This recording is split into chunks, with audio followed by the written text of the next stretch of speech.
Bonjour, merci beaucoup de me permettre de présenter cette recherche. Donc, je viens de démarrer ma thèse en sciences de l'information et de la communication sous la direction de Patrick Baudry. Et je suis heureuse parce que je souhaitais que c'est une dimension appliquée aux soins palliatifs. Et c'est le cas, en fait, dans le cadre d'une CIFRE. Donc, c'est une convention industrielle de formation par la recherche avec la SFAP. Voilà, alors donc, et le tuteur scientifique donc, de cette convention, c'est le docteur Benoît Burucoa, qui est au CHU de Bordeaux. Alors, dans une démarche liée à l'anthropologie de la communication, l'objet de cette thèse est d'étudier l'accompagnement des malades mourants en structure hospitalière et à domicile.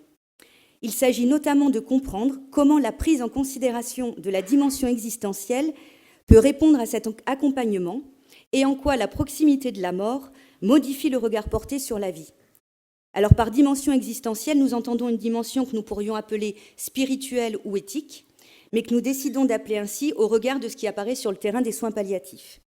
Alors, mon exposé va se dérouler en 2 temps. Donc, dans un premier temps, je présenterai rapidement le contexte de la recherche, et dans un second temps, je parlerai plus précisément de cette dernière.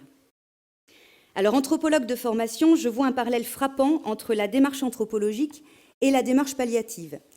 Alors, pour résumer, je dirais que c'est un travail d'humain autour de l'humain, où l'interdisciplinarité a un caractère essentiel, le qualitatif est privilégié au quantitatif dans la mesure du possible, le temps long à l'urgence, la subjectivité n'est pas regardée avec malveillance grâce à une démarche réflexive sur sa propre pratique, et pour finir, le point commun le plus important à mes yeux, l'humain est considéré dans sa globalité. Alors en effet, les soins palliatifs représentent un milieu novateur au sein du modèle médical biotechnologique dominant, et il s'appuie pour cela sur la théorie de la souffrance globale, Total Pain, élaborée dans les années 60 en Grande-Bretagne par l'infirmière devenue médecin Cicely Saunders, une pionnière des soins palliatifs. Elle y recommande une approche holistique de la personne malade, incluant pour cela l'accompagnement de la dimension spirituelle à celui des dimensions physiques, psychologiques et sociales. Afin d'honorer cette approche globale, une équipe interdisciplinaire est présente pour accompagner à domicile ou en institution la personne qui ne peut être guérie, mais également pour accompagner ses proches. Et cette équipe est également renforcée par la présence de bénévoles formés spécifiquement à l'accompagnement en soins palliatifs. Et d'ailleurs, mon premier terrain portait sur le bénévolat d'accompagnement, et j'ai également fait la formation pour devenir bénévole également. Alors aujourd'hui, c'est donc la loi du 9 juin 1999 qui définit le droit à l'accès aux soins palliatifs, le garantissant à toute personne en fin de vie. Malgré cela, en juin 2018, dans le cadre de la révision de la loi de bioéthique, le rapport de synthèse du Comité consultatif national d'éthique témoigne d'un consensus quant à l'insuffisance de l'offre palliative en France. La fin de vie en soins palliatifs est un contexte tout à fait spécifique qui soulève de nombreuses questions, dans le sens où la mort n'est pas encore, mais l'issue vers elle est certaine. Alors on peut se demander quelle expérience font la personne et les personnes qui l'accompagnent sur ce chemin de fin de vie. L'accompagnement de la dimension spirituelle prônée par Cicely Saunders paraît donc comme une composante essentielle de l'approche globale en situation palliative. Or, cet accompagnement semble se résumer à la présence d'aumôniers, ce qui reviendrait à considérer qu'il ne pourrait être réalisé que par des représentants de culte et ne concernerait que des personnes croyantes. Ce fut le point de départ en fait de ma réflexion. Alors maintenant, je passe au second temps de cette présentation en approfondissant l'objet de ma recherche. Donc j'ai donc commencé à réfléchir à cette question dans le cadre de mon master recherche en anthropologie, en tentant de comprendre ce que l'on entendait par accompagnement de la souffrance spirituelle en soins palliatifs français. Pour cela, j'ai réalisé une recherche participative interdisciplinaire à l'aide d'entretiens individuels croisés de personnes ayant une expertise dans ce domaine et d'une observation participante en tant que bénévole d'accompagnement durant 2 ans en institution et à domicile. Alors, les résultats de ces travaux ont montré que les amalgames entre spiritualité et religion dans un pays laïque tel que la France républicaine freinent la prise en considération institutionnelle de l'accompagnement de la dimension spirituelle en milieu palliatif, en dehors des aumôneries. Institutionnellement, c'est le terme souffrance spirituelle qui est usité, tant dans la loi de 1999 relative aux soins palliatifs en France, que dans leur définition par l'Organisation mondiale de la santé d'un point de vue international. Cependant, le terme de souffrance existentielle s'est révélé être le plus approprié afin d'évoquer ce qui émergeait sur le terrain. En effet, loin d'être l'exclusivité du domaine religieux, les questions émergentes chez la personne confrontée à la fin de vie s'inscrivent davantage dans une quête de sens au regard de sa vie passée, et son besoin de reconnaissance en tant que personne et non en tant que malade devient alors central. Il semblerait que ce questionnement s'opère sous l'effet miroir de la mort sur la vie, qui conduirait la personne concernée à une prise de conscience de l'importance de la relation à l'autre. Effet miroir s'entendant ici comme la transmission d'un reflet dont le contenu modifie le sujet regardant. Toutes les personnes entretenues se rejoignaient pour dire que la spiritualité n'était pas l'exclusivité du religieux, et j'ai découvert que l'ambivalence qui existe pourtant à ce sujet pouvait peut-être se nicher derrière cette notion de quête de sens. En effet, si cette quête de sens est relative à ce qui se passe après la mort, on comprend bien la difficulté de s'écarter de ce qui ressemblerait à une croyance concernant sa tentative de réponse. En revanche, si cette quête de sens est, comme cela a été régulièrement observé sur le terrain, en lien avec ce qui se passe avant la mort, c'est une toute autre question qui est soulevée, celle du sens donné à sa vie en lien avec les autres. Alors, suite à ce travail de recherche, j'ai eu la chance d'être recrutée par le CHU de Bordeaux afin de réaliser une étude exploratoire portant sur la dimension existentielle dans une unité de soins palliatifs. Cette étude de type monographique, encadrée par un comité de pilotage interdisciplinaire, avait pour objectif de questionner la manière dont se traduisait la dimension existentielle, tant chez les personnes malades que chez les proches et les accompagnants professionnels et bénévoles. Pour ce faire, j'ai réalisé une immersion d'1 mois dans l'unité, ce qui a offert une large place à l'observation des pratiques. En plus, j'ai mené 15 entretiens individuels semi-directifs auprès de 11 professionnels, 2 bénévoles, une personne malade et un proche d'une personne malade. Le fait d'avoir eu accès aux points de vue et pratiques des membres de l'équipe a permis de confirmer le fait que les notions de quête de sens et de reconnaissance ont une place centrale au sein de la dimension existentielle, aussi bien chez les personnes malades que chez celles qui les accompagnent. En effet, la démarche palliative semble offrir du sens et de la reconnaissance à ceux qui la pratiquent, comme en témoignent ces propos d'une soignante. La reconnaissance des familles, des patients, c'est épanouissant. C'est une découverte de mon métier comme j'avais envie de le faire. Le patient est en avant, on priorise par rapport à leurs soins propres et non par rapport aux soins de l'hôpital. On porte les lunettes humanité.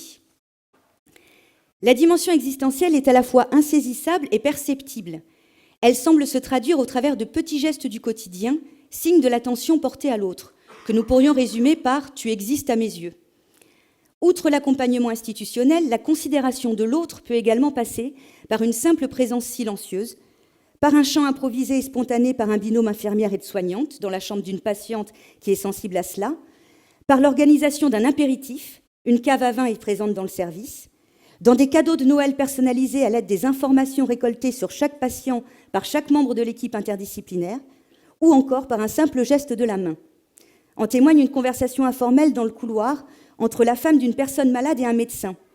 Cette femme était présente auprès de son époux chaque nuit et elle a raconté que chaque nuit, un soignant passait et lui faisait un petit coucou de la main. Et d'ajouter « ça semble rien, mais pour moi c'est beaucoup ». L'effet miroir de la mort sur la vie est également apparu, mais cette fois sous l'angle des soignants. J'ai pu en effet constater que les membres de l'équipe accompagnante n'étaient pas exempts de cet apprentissage, un processus de don contre don s'opérant entre eux et les personnes malades. La proximité avec la mort semble en effet donner un sens à leur vie qui semble se traduire à travers le lien à l'autre et la volonté de prendre soin de cet autre. Ce sont donc ces différents éléments qui m'ont donné envie de poursuivre cette recherche dans le cadre d'une thèse dont la dimension appliquée aux soins palliatifs était évidente. Sur le terrain des soins palliatifs, la dimension existentielle semble aussi bien se traduire de manière verbale que de manière non verbale. Il s'agit donc de questionner ces diverses modalités d'apparition et de privilégier le point de vue des personnes impliquées sur le terrain afin de recueillir le sens subjectif qu'elles donnent aux situations qu'elles vivent et ainsi permettre une analyse compréhensive au regard de l'objet étudié. Les terrains d'investigation permettront d'appréhender mon objet de recherche aussi bien en milieu hospitalier qu'à domicile, et dans la mesure du possible, l'utilisation de la vidéo comme outil de captation et comme outil méthodologique de recherche et de transmission sera privilégiée. Au même titre que la vidéo me donnera accès à d'autres sources d'informations, affinant ainsi l'analyse de mon terrain d'étude, je joindrai un film à cette thèse afin de donner accès à une autre manière de rendre compte de ce travail. Alors pour conclure, je dirais qu'au cœur de la dimension existentielle, la leçon de la mort sur la vie met en exergue les notions de quête de sens et de reconnaissance, où la relation à l'autre devient primordiale. Cela incite à réfléchir à l'interrogation soulevée par Patrick Baudry dans son ouvrage « Pourquoi des soins palliatifs ?» Donc je cite « Quand on fait de la fin de vie l'ultime question à laquelle il faudrait donner sa réponse, oui, vous n'en avez plus pour longtemps, a-t-on compris ce qui n'est pas comparable à un compte bancaire sur lequel on n'aurait plus rien ? L'enjeu de cette recherche appliquée que je viens de vous présenter est de favoriser la prise en compte et l'accompagnement de la dimension existentielle en soins palliatifs. En effet, prise en considération dans un cadre visant à améliorer les conditions d'accompagnement des personnes en fin de vie, la dimension existentielle interroge en reflet les formes de solidarité et d'organisation de notre société. Voilà, merci beaucoup. Merci. Avez-vous des questions? Une question? Oui, il y a une question ici. Merci beaucoup pour votre exposé. Alors du coup, j'ai un petit peu étudié les travaux de Cicely Saunders, donc le Total Pain. Et alors j'ai une réflexion qui irait plutôt dans le sens comment réinsérer, parce qu'elle situe vraiment les besoins spirituels au centre de Total Pain, qui comporte la douleur physique, psychique, morale, sociale et l'environnement culturel qui peut influencer. Alors, on a tendance aujourd'hui à utiliser plein d'échelles. Alors, une échelle pour les douleurs nociceptives, une échelle pour les douleurs neurogènes. On trouve actuellement aussi des échelles pour les besoins spirituels, pour détecter des besoins spirituels.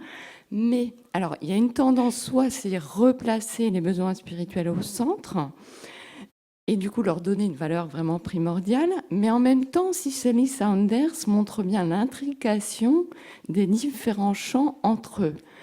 Et est-ce que vous avez connaissance d'une échelle où on permettrait de créer des liens entre ces différents champs et de voir l'impact de l'un sur l'autre?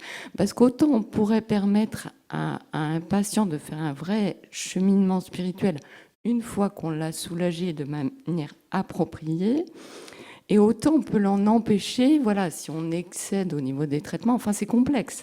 L'intrigue.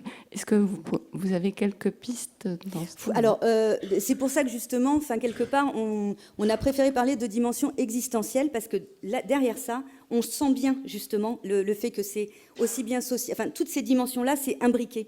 Donc, c'est pas. Et donc, je ne sais pas s'il y a des échelles qui peuvent le quantifier. Mais ça semble presque pas possible. Enfin, mais voilà, donc c'est plus une manière d'essayer de voir comment, d'avoir un regard peut-être affûté par rapport à ça. C'est peut-être plus ça. Mais des échelles, non, franchement, il y en a peut-être, mais je ne suis pas au courant et je ne sais pas ce que ça peut donner. Mais c'est pour ça que le terme existentiel paraissait vraiment plus approprié pour montrer justement ce lien entre ces différentes dimensions. Je ne sais pas si j'ai répondu. Merci beaucoup.